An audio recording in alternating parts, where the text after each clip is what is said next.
तो ये छोटी छोटी चीज़ें से ही ना सारे नॉलेज का ध्यान रखना। और अभी तो इसके ऊपर एक मूवी भी बन गई है। मतलब हिया को जब हमने फर्स्ट टाइम स्कूल में डाला, जब वो अपना स्कूल स्टार्ट कर रही थी, सारी चीज़ें आपको फ्यूचर में बहुत ज़्यादा हेल्प करें। क्लाउडी हो गया पूरा।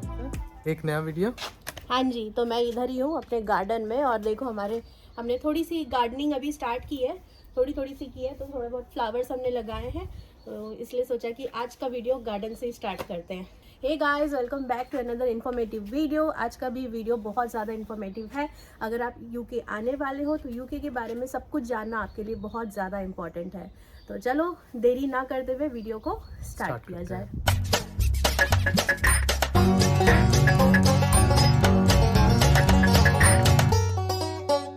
मेरे गार्डन के फ्लावर्स मैं आपको दिखाती हूँ थोड़ी देर में। पहले थोड़ा सा वीडियो बना लिया जाए, एंगल भी सेट है। और पता नहीं ये धूप कहाँ चले गया, अभी एकदम कड़क धूप थी, एकदम मतलब तेज़ धूप था, और फिर अभी बादल आने लगे। हमने सोचा कि चलो बाहर जाके वीडियो बनाएंगे, बट ये बादल देख के लग रहा है कि कभी भी बरस सकता है, तो इसलिए हमने सोचा गार्डन में वीडियो बना लिया जाए। सो गाइज, हम जो भी आप लोगों के साथ शेयर करते हैं, जो भी इंफॉर्मेशन हम शेयर करते हैं या जो भी हम वीडियो बनाते हैं, वो हमारे एक्सपीरियंस के बेसिस पे बनाते हैं। और कुछ हम इंटरनेट सर्च करके, गवर्नमेंट वेबसाइट वगैरह में देख के, और उसी के बेसिस पे हम सारे वीडियोस बनाते हैं। तो आई होप कि आपको ये वीडियोस बहुत ज़्यादा इन्फॉर्मेटिव लगेंगे और बहुत ज़्यादा काम आएंगे अगर आप यहाँ यूके में आने वाले हो तो। आज का टॉपिक है, यूके में अगर आप आ रहे हो तो यहाँ के कुछ ऐसे जनरल रूल्स है जो है तो सिंपल से, लेकिन इसको जानना बहुत ज़्यादा ज़रूरी है, ताकि आपसे कोई गड़बड़ ना हो और किसी भी तरीके की कोई प्रॉब्लम में आप ना फंसो। आज का जो टॉपिक है वो इसी के ऊपर है कि यहाँ के कुछ ऐसे जनरल रूल्स जो आपको पता होने चाहिए। तो शुरू करते हैं पहले टॉपिक से। तो पहला टॉपिक है, यहाँ पर आप कोई भी रबिश इस तरह से राह चलते फेंक नहीं सकते हैं। उसमें आपका चिप्स का पैकेट हो या फिर बिल्स, क्योंकि बिल्स में भी आपके बहुत समय कार्ड के डिटेल्स रहते हैं, आपके अकाउंट के डिटेल्स रहते हैं, तो आप इस तरह से फेंक नहीं सकते हैं। यहाँ पर प्रॉपरली कुछ दूर दूर पे बिन बने रहते हैं, तो उस बिन पे ही आपको आपका कचरा फेंकना है। अगर आपको दूर तक कोई बिन नहीं मिल रहा है तो आप उसके साथ आप अपने पास उसको कलेक्ट कर रखिए, या फिर अपने बैग में रख लीजिए, या फिर आपके जैकेट के पॉकेट में रख लीजिए, और उसके बाद जब भी बिन मिले वहाँ जाके फेंक दीजिए। और अनफॉर्चुनेटली अगर आपको पूरे रूट में कहीं ना मिल रहा हो तो आप घर लाके उसको घर के बिन में फेंकिए। इवन टिश्यू पेपर वगैरह भी अगर आप यूज़ कर रहे हो तो टिश्यू पेपर या चॉकलेट का रैपर हो, किसी भी टाइप का कोई भी कचरा आपको रोड में नहीं डालना है, तो आपको बिन में ही प्रॉपर डालना है। ये एक नॉर्मल सा रूल है, बहुत ही कॉमन सा रूल है। ये हम चाहे किसी भी कंट्री में रहे, हमको फॉलो करना चाहिए। बट अनफॉर्चुनेटली काफ़ी सारे कंट्रीज़ हैं जहाँ पे ये सारे रूल्स जो है फॉलो नहीं होते हैं, और इसलिए बहुत ज़्यादा गंदगी फैली होती है। बट यहाँ पे ये रूल फॉलो होता है। नेक्स्ट टॉपिक है, अगर आपके पास डॉग है और अगर आप उसको डॉग को वॉक कराने लेके जा रहे हो, और अगर आपके डॉग ने कहीं भी पू कर दिया, यानी कि पॉटी वगैरह कर दिया, तो आपको उसके लिए पू प्लास्टिक यहाँ पे आता है पेट शॉप में, या कहीं भी पाउंडलैंड वगैरह भी मिल जाता है। तो पू प्लास्टिक आपको हमेशा कैरी करना पड़ेगा। जब भी अगर आपका डॉग इस तरीके से रास्ते में कहीं पर भी अगर पू कर दिया, तो आपको उसको उठाना पड़ेगा उस प्लास्टिक में, और उसके बाद लिटर बॉक्स बने रहते हैं कचरा फेंकने के लिए, तो आप उसमें डाल दो। और अगर आपको लिटर बॉक्स ना मिले तो आप उसको घर पे लेके आके अपने डस्टबिन में डालो। बट उसको ऐसा नहीं है कि अगर डॉग ने पू कर दिया और आप निकल गए, ऐसा नहीं करना रहता है यहाँ पे। हमारे पास भी जब हमारा पेट था यहाँ पे, हमारी लूसी, तो हम लोग भी यहाँ पे पू प्लास्टिक कैरी करते थे हमेशा जब भी उसको वॉक कराने लेके जाते थे। तो यहाँ पे डॉग को अगर आप वॉक कराने लेके जा रहे हो तो पू प्लास्टिक जरूर कैरी करना है, मैंडेटरी है वो। नेक्स्ट है, यहाँ पर कहीं पे भी आप रोड पे नॉर्मली आप वॉक नहीं कर सकते हैं, क्योंकि नॉर्मली वहाँ पर गाड़ियाँ चलती है और उसके बाद फिर एक्सीडेंट का भी खतरा रहता है। तो नॉर्मली यहाँ पर हर जगह पे फुटवेज बने रहते हैं, तो आप फुटवे के ऊपर ही चलना पड़ेगा आपको।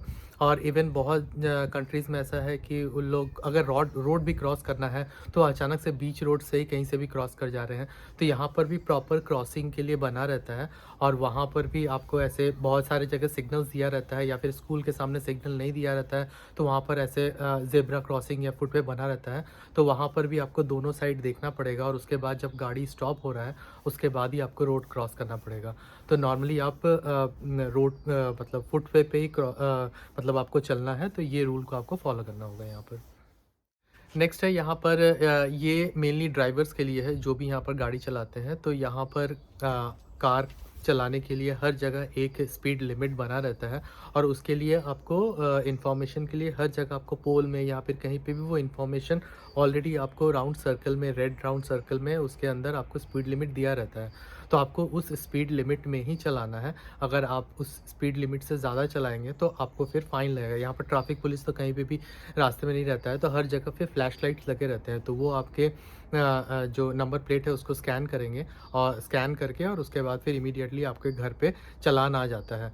तो जैसे अगर स्कूल के पास है, अगर आप चला रहे हैं तो फिर 20 का स्पीड लिमिट है। अगर आप नेशनल एक्सप्रेसवे में चला रहे हैं, तो हाईवेज वगैरह में हाईवेज़ अगर में आप तो चला रहे आपका हो वहाँ तो। पर 60-70 का आपका स्पीड रहता है। अगर आप कोई नॉर्मल सिटी में चला रहे हैं तो आपका 30 में, राउंड अबाउट में 40 में, तो इस तरह के रूल्स स्टेशन रहते हैं। वगैरह एरिया उस में हिसाब उस साइड से में। हाँ, तो उस हिसाब से यहाँ पर रेस्ट्रिक्शन वैसा बना हुआ है जिससे कि आपको एक्सीडेंट के खतरे काफ़ी कम हो जाए। तो ये स्पीड लिमिट्स को आपको भी ध्यान में रख के ही गाड़ी चलाना, ड्राइव करना होगा। यहाँ पे ड्राइविंग है, मतलब ड्राइविंग तो वैसे इजी है, कई लोगों को इंडिया से ही ड्राइविंग आता है, मतलब इंडिया में लोग नॉर्मली कार चलाते ही है। बट यहाँ पे आके प्रॉब्लम यही होता है कि अगर आप ड्राइविंग के यहाँ के रूल्स नहीं मानोगे तो फिर बहुत प्रॉब्लम होता है। तो यहाँ पे रूल्स सीखने के लिए भी लाइसेंस लेने ही पड़ते हैं, चाहे आपको कार चलाना आता हो या ना आता हो, लेकिन रूल्स आपको यहाँ के पता करने के लिए लाइसेंस आपको लेने ही पड़ेंगे। यहाँ पे ना हमारे मतलब एक जन है जिनसे हमको ये चीज़ पता चली थी, हमको भी नहीं पता था, बट हमारे घर पे आए और उन्होंने बोला कि क्योंकि वो हमारे यहाँ पहले रहते थे तो उनका जो एड्रेस वगैरह है वो हमारे घर का ही एड्रेस था, तो जो भी फाइन वगैरह आता है या कुछ भी तो हमारे घर के एड्रेस पे आता था और वो लेके जाती। तो यहाँ पे रूल ये है कि अगर आप पार्किंग कर रहे हो, सपोज जैसे उनके साथ क्या हुआ था कि उन्होंने स्टेशन का जो कार पार्किंग है वहाँ पे जाके अपना कार पार्क कर दिया था और वो किसी होटल में या रेस्टोरेंट में जाके चले गई थी, और वो जो स्टेशन के पास जो सीसीटीवी कैमराज लगे रहते हैं तो वहाँ से उन्होंने ट्रैक किया और फिर उनका जो फाइन है वो घर पे आया, हमारे घर पे, उनके नाम से था वो। तो यहाँ पे मतलब रूल ये है कि अगर आप कार भी पार्क कर रहे हो तो ऐसा नहीं है कि कहीं भी आप पार्क कर दो, प्रॉपर जहाँ पे आप पार्क कर सकते हो वहीं पे आपको पार्किंग हाँ, करिए। हाँ। तो यहाँ पर मतलब कि आप गाड़ी जब चला रहे हैं तो भी ध्यान रखना हाँ, पड़ेगा, और जब आप गाड़ी पार्क कर रहे हैं तो तो भी भी आपको ध्यान ध्यान रखना है। रखना पड़ेगा। जैसे कि आप फॉर एग्जांपल कि आप अगर किसी होटल में जा रहे हैं और वहाँ पर पार्किंग नहीं मिला है आपको, और उसके ऑपोजिट में स्टेशन है या फिर कोई भी उनके साथ यही हुआ था प्रॉब्लम। उन्होंने फिर, और एक मेरे फ्रेंड के साथ हुआ था, उन्होंने क्या है कि नॉर्मल पार्किंग के जगह पे जो डिसेबल्ड का है पार्किंग एरिया वहाँ पर पार्क कर दिया था, क्योंकि और पार्किंग नहीं मिल रहा था। तो उसके लिए भी आपको फ़ाइन देना पड़ेगा, क्योंकि डिसेबल लोग जो रहते हैं उनको एक डिसेबल कार्ड बनता है, तो फिर उस हिसाब से फिर उन लोग ऑथोरिटी मिलता है उन लोग वहाँ पार्क करने का। तो ये सारी चीज़ें आपको पार्किंग में भी बहुत सारे ऐसे सुपरमार्केट में रहते हैं कि एक रिस्ट्रिक्टेड टाइम रहता है कि उस रिस्ट्रिक्टेड टाइम में ही आपको पार्किंग कर सकते हैं आप लोग, या फिर पार्किंग फ्री है। अगर उसके बाद अगर आप पार्किंग कर रहे हैं तो आइदर अलाउड नहीं है या फिर वो पेड पार्किंग हो जाएगा, तो इस हिसाब से आपको पे करना पड़ेगा। तो ये सारे रूल्स बहुत आपको सारे रूल्स है हाँ। पार्किंग के लिए भी, मतलब तो इसलिए बेस्ट है कि जहाँ भी आप पार्क कर रहे हो तो वहाँ का पता कर लो, उसके बाद ही आप पार्क करो, अदरवाइज फिर फाइन आता है अच्छा खासा और फिर आपको पे करने पड़ेंगे। तो इसलिए ये नॉर्मल सा रूल है, सिंपल सा रूल है, लेकिन मानना ज़रूरी है। तो यहाँ पे है ना सारे जगह में ही सीसीटीवी लगे होते हैं, जैसा कि अगर आप मेन रोड में ड्राइव कर रहे हो तो वहाँ का रूल आपको मान के ही चलाना पड़ेगा, स्पीड लिमिट हो या फिर सपोज कोई अगर वहाँ पे ये सिग्नल वगैरह है तो सिग्नल में भी रुकने का एक प्रॉपर बाउंड्री बना रहता है, एक लाइन बना रहता है। अगर लाइन के थोड़े से भी अगर आप आगे चले आते हो तो फिर आपको फाइन आता है, वहाँ से सीसीटीवी से उन लोग कैप्चर करते हैं फ्लैश लाइट से, फिर आपके नंबर प्लेट से आपका एड्रेस निकाल के फिर आपको वो फाइन वगैरह आता है। तो यहाँ पे सभी जगह में सीसीटीवी लगे होते हैं, तो इसलिए ड्राइविंग जब भी आप कर रहे हो तो बिल्कुल कॉन्शियसली ड्राइव करना है, थोड़ा सा भी इधर से उधर हुआ तो फिर आपको फाइन आएगा। और स्पेशली जो लोग फर्स्ट ईयर यहाँ आके ड्राइव करते हैं तो फर्स्ट पहले एक साल में जो पहले एक साल में काफ़ी ज़्यादा फाइन आता है, तो ये हमने अपने फ्रेंड्स लोगों से पता किया है, तो इसलिए पहले एक साल में थोड़ा सा मुश्किल रहता है, बट अगर आप अच्छे से ड्राइव कर रहे हो तो फिर कोई प्रॉब्लम नहीं है। सो यहाँ पे एक रूल और है, जैसे कि घर पे छोटे बच्चे जब रहते हैं तो क्या करते हैं, नॉर्मली चिल्लाते हैं, और स्पेशली हमारे साइड के जो भी बच्चे लोग हैं, जैसे कि हम इंडियंस लोगों में से बच्चे लोग काफ़ी ज़्यादा नॉइज़ करते हैं या फिर बहुत ज़्यादा चिल्लाते हैं। तो ऐसे में क्या है ना, मतलब ये सही नहीं है, क्योंकि ऐसे में अगर आपके नेबर्स को दिक्कत है तो वो कंप्लेन कर सकते हैं और फिर आपके अगेंस्ट में फिर मतलब जो भी है ये सब चेकिंग वगैरह हो सकता है कि क्यों बच्चा चिल्ला रहा है, आप उसको टॉर्चर तो नहीं, हाँ आप उसको टॉर्चर तो नहीं कर रहे हो, या फिर किसी भी रीज़न से पुलिस आ सकती है घर पे और फिर इन्वेस्टिगेट कर सकती है। तो फिर इसलिए इस चीज़ का ध्यान रखना है कि बच्चा नॉर्मल अगर चिल्ला रहा है तो ठीक है, बट अगर स्पेशली जैसे हम जब नॉटिंगम में रहते थे और उस समय हम तभी आए थे इंडिया से यहाँ यूके, 2018 की बात है। हिया तब 18 मंथ्स की थी, 18 महीने की थी, 1.5 साल की थी, काफ़ी छोटी थी। तो नॉर्मली वो ना रात के टाइम पे बड़ा परेशान करती थी, सोना नहीं रहता था उसको। तो जब भी हम उसको सुलाने की कोशिश करते थे तो वो ना बहुत ज़ोर ज़ोर से चिल्ला के रोने लगती थी। जैसे हम लाइट्स अगर बंद कर दिए कि लाइट बंद कर देंगे तो सो जाएगी, बट वो चिल्लाने लगती थी। तो ऐसे में क्या हुआ था कि हमारे जो नेबर्स थे ना, उन्होंने सुना, एक आध बार सुना, 2-4 बार सुना।